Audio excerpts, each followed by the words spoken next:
Welcome back to our YouTube channel story telling with Bani and Poojan. और आज हम आपके लिए छोरी नाम की एक फिल्म की कहानी और उसका रिव्यू लेकर आए हैं।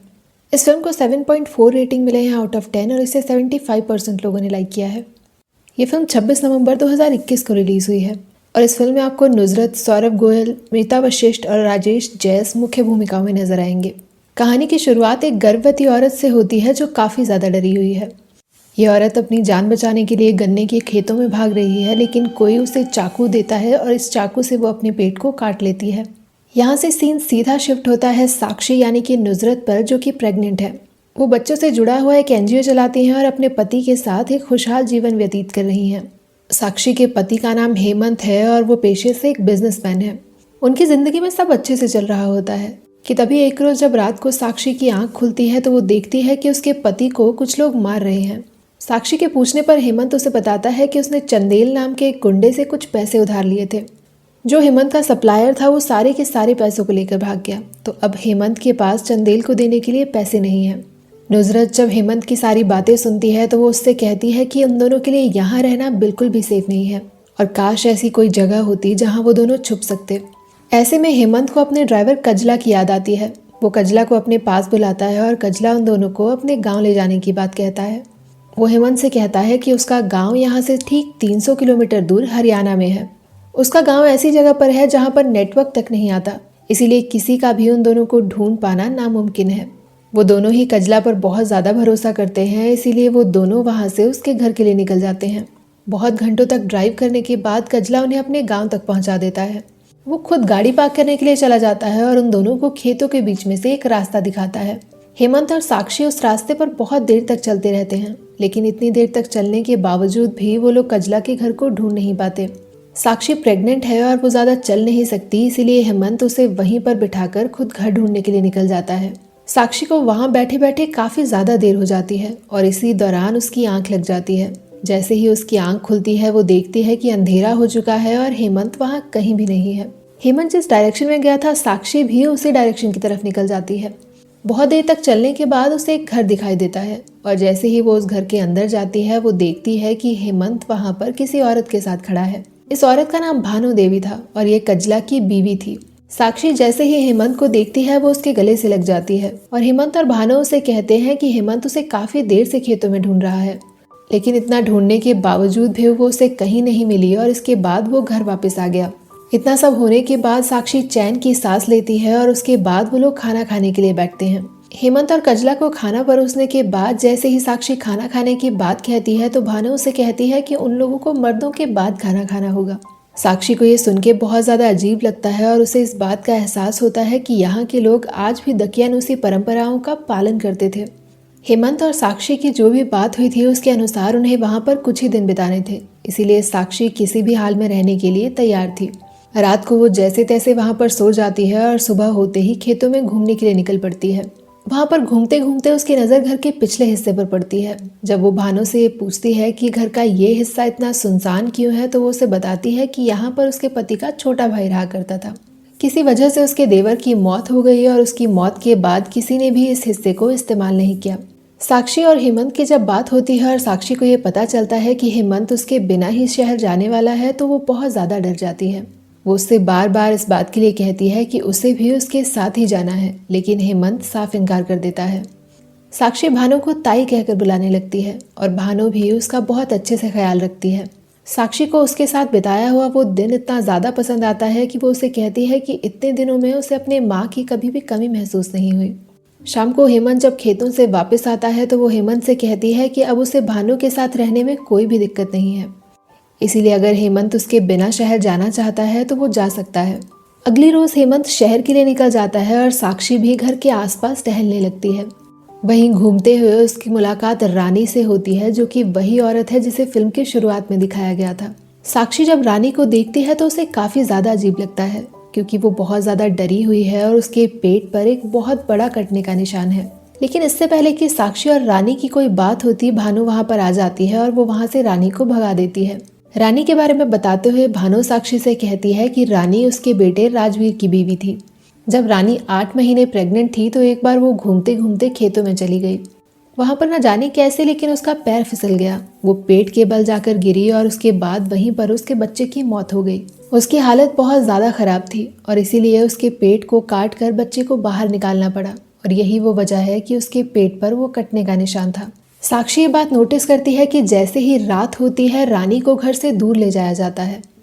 भानु रानी को लेकर वहां से चली जाती है और अब साक्षी घर पर अकेली है। उस रोज साक्षी के साथ कुछ अजीब होता है। उसे घर पर 3 बच्चे दिखाई देते हैं और वो बच्चे उसके साथ लुक्का छुपी खेलने लगते हैं।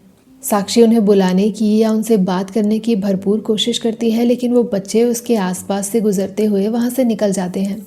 भानु को जब इस बात का पता चलता है कि उसे कोई बच्चे दिखाई दे रहे हैं तो वो उससे कहती है कि उसे उन बच्चों से बिल्कुल बात नहीं करनी है। साक्षी भानु से इस बात की वजह पूछती है लेकिन भानु जब उसे कुछ नहीं बताती तो साक्षी इस जिद पर अड़ जाती है कि अगली बार अगर उसे वो बच्चे दिखे तो वो उनसे बात करके रहेगी। साक्षी जैसे ही ऐसा बोलती है भानु को बहुत ज़्यादा गुस्सा आ जाता है और वो उसे कहती है कि उसके पेट में एक लड़की है और उसके पति को ये बात बिल्कुल भी पसंद नहीं आएगी। साक्षी जैसे ही भानु के मुंह से ये बात सुनती है वो अचानक से सदमे में चली जाती है। उसे ये लगता है कि भानु को अचानक से क्या हो गया है। उस रोज साक्षी अपने आप को कमरे में बंद कर लेती है और भानु से बिल्कुल भी बात नहीं करती। अगली सुबह जब उसकी आंख खुलती है तो वो देखती है कि हेमंत वहां पर आ चुका है। वो जाकर हेमंत के गले लग जाती है और उससे इस बात की जिद करती है कि उन दोनों को यहाँ से निकल जाना चाहिए। लेकिन जैसे ही वो दोनों वहां से बैग पैक करके जाने लगते हैं कजला हेमंत के सिर पर डंडे से वार कर देता है और साथ ही उसकी बीवी साक्षी को क्लोरोफॉर्म सुंघा के उसे वहीं पर बेहोश कर देती है। जब साक्षी की आंख खुलती है तो वो देखती है कि उसकी आंखों के सामने उसका पति बेहोश पड़ा है। वो अब भी क्लोरोफॉर्म के नशे में है लेकिन उसे ये दिखाई दे रहा है कि कोई बाबा जी उसके साथ कोई पूजा कर रहे हैं। जैसे ही पूजा खत्म होती है भानु उसे वापस घर ले जाती है और उसे एक पलंग से बांध देती है। साक्षी अब भी नशे में है लेकिन भानु उसे बताती है कि अब वो उसे एक असली कहानी सुनाएगी। ये बात तब की थी जब उसके देवर योगेश्वर की शादी सुनैनी नाम की एक औरत से हुई थी। लेकिन भानु के अनुसार सुनैनी एक डायन थी क्योंकि भानु के 4 बेटों में से उसके 3 बेटों को सुनैनी ने अपने कब्जे में कर लिया था। सुनैनी जब से ब्याह कर आई थी उसके तीनों बेटे बस उसी के साथ खेलते थे। भानु लाख कोशिश करती और उन्हें अपने पास बुलाती लेकिन वो तब भी उसी के पास रहते। फिर वो वक्त आया जब सुनैनी माँ बनने वाली थी और भानु को ये लगा कि अब सुनैनी उसके तीनों बच्चों को छोड़ देगी। लेकिन जैसे ही सुनैनी प्रेग्नेंट हुई उसके तीनों बेटे उसके साथ और ज़्यादा वक्त बिताने लगे और भानु को ये देखकर काफ़ी ज़्यादा परेशानी होती थी। जब भानु सुनैनी की इन हरकतों से परेशान हो गई तो एक रोज़ उसने योगेश्वर के सामने उसका पूरा भांडा फोड़ दिया। योगेश्वर को इस बात पर बहुत ज़्यादा गुस्सा आया और वो सुनैनी को मारने के लिए उसके पीछे भागा। भानु भी योगेश्वर और सुनैनी के पीछे भागी लेकिन इससे पहले कि भानु वहां पर पहुंचती उसने देखा कि सुनैनी ने योगेश्वर को चाकू मार के जान से मार दिया था। सुनैनी इसके बाद पागल सी हो चुकी थी और इसीलिए वो अपने पेट में चाकू मारकर अपने बच्चे को भी जान से मार देती है। अपने बच्चे को जान से मारने के बाद वो कुएं में कूद गई और साथ ही भानु के तीनों बेटों को भी अपने साथ ले गई। इसके बाद भानु का बस एक ही बेटा जिंदा था जिसका नाम राजवीर था। लेकिन सुनैनी की मौत के बाद उन लोगों के खानदान पर एक श्राप सा लग गया था। राजवीर की जिस किसी भी लड़की से शादी होती प्रेगनेंसी के 8वें महीने में ही उसकी मौत हो जाती। या तो वो लड़कियां खुदकुशी कर लेती या फिर अपना पेट काटकर अपने बच्चे को जान से मार देती। ऐसा लगातार 3 बार हुआ। लेकिन ऐसा 3 बार होने के बावजूद भी भानु ने हार नहीं मानी और इस बार अपने बेटे की शादी शहर में करवाई। बाबा जी के कहे अनुसार अगर कोई भी गर्भवती औरत अपने प्रेगनेंसी के 8वें महीने में उस घर में 3 दिन बिता लेती है तो वो श्राप टूट जाएगा। और उन लोगों की किस्मत इतनी ज़्यादा अच्छी थी कि हेमंत और साक्षी वहाँ पर रहने आ गए। इस वक्त जबकि साक्षी 8 महीने प्रेग्नेंट थी उसी वक्त राजवीर की बीवी भी शहर में 8 महीने प्रेग्नेंट है। इसीलिए अगर साक्षी वहाँ पर 3 दिन गुजार लेती है तो उन लोगों का बच्चा भी जी जाएगा और उनका वंश आगे बढ़ जाएगा। कहानी खत्म करने के बाद भानु बार बार साक्षी से एक ही बात कहती है कि इन 3 दिनों में उसे जो कुछ भी नजर आएगा वो बस इल्यूजन होगा, यानी कि सुनैनी की आत्मा उसके दिमाग के साथ खेलने की भरपूर कोशिश करेगी। और साथ ही वो उसे कहती है कि सुनैनी एक लोरी गाती है और किसी भी हालत में उसे वो लोरी वापस नहीं गानी है। अगली सुबह जब साक्षी की आंख खुलती है तो वो घर के बाहर जाकर वहां से भागने का रास्ता देखती है। पहली बार जब वो इस घर के छत पर चढ़ती है तो वो देखती है कि एक घर खेतों के बीचों बीच था। जहाँ तक साक्षी की नज़र जा रही थी वहाँ दूर दूर तक गन्ने के खेत थे और कहीं भी एक भी घर नहीं था। वो बार बार वहाँ से भागने की कोशिश करती है लेकिन बार बार नाकाम होती है। छत पर जाने के बाद वो हर रास्ते को देख लेती है और हर बार एक अलग रास्ता चुनकर वहाँ से जाने की कोशिश करती है। वो सारी रात चलती ही रहती है लेकिन फिर भी वो कहीं नहीं पहुँचती। उस रात चलते चलते साक्षी इतनी ज़्यादा थक जाती है कि वो वहीं खेतों में ही सो जाती है। अगली सुबह जब उसकी आँख खुलती है तो वो घर वापस आती है। घर पूरा का पूरा सुनसान पड़ा है और जब वो डब्बों में कुछ खाने के लिए खोजती है तो उसे खाना भी नहीं मिलता। इसके बाद हमें कुछ फ्लैशबैक दिखाए जाते हैं जहाँ पर साक्षी सुनैनी की कहानी देखती है। सुनैनी जब प्रेग्नेंट थी तो वो भानु के बेटों से बहुत ज़्यादा प्यार किया करती थी और उसके तीनों बेटे भी सुनैनी की बेटी का इंतज़ार कर रहे थे, क्योंकि उनके अनुसार उन्होंने आज तक कोई भी लड़की नहीं देखी थी। वो सुनैनी को प्यार करते और उसका बहुत ज़्यादा ख्याल भी रखते और हर रोज़ इस बात का इंतज़ार करते कि एक रोज़ उनकी बहन इस दुनिया में आएगी और वो लोग उसके साथ खेलेंगे। उस रोज़ जब भानु ने सुनैनी के पति के कान भरे और वो उसे मारने के लिए खेतों में उसके पीछे भागा, सुनैनी के हाथों में वो चाकू उन 3 लड़कों ने ही दिया था। सुनैनी बस उसे वहां से डराकर भगाना चाहती थी, लेकिन गलती से योगेश्वर उस चाकू के ऊपर गिर गया और वहीं पर उसकी जान चली गई। भानु ये बात बहुत अच्छे से जानती थी कि सुनैनी ने अपने पति को जान से नहीं मारा है, लेकिन इसके बावजूद भी उसने कजला और अपने बेटे राजवीर से झूठ कहा। इसके बाद सुनैनी की आत्मा अचानक से साक्षी के सामने आ जाती है और उसे चाकू देकर अपना बच्चा मारने के लिए कहती है। साक्षी उससे बार बार इस बात की विनती करती है कि वो उसे छोड़ दे। इसके बाद हमें सीधा वो वक्त दिखाया जाता है जब साक्षी घर में बैठी है। भानु जैसे ही घर में आती है और वो साक्षी को ठीक ठाक देखती है तो उसकी खुशी का ठिकाना नहीं रहता।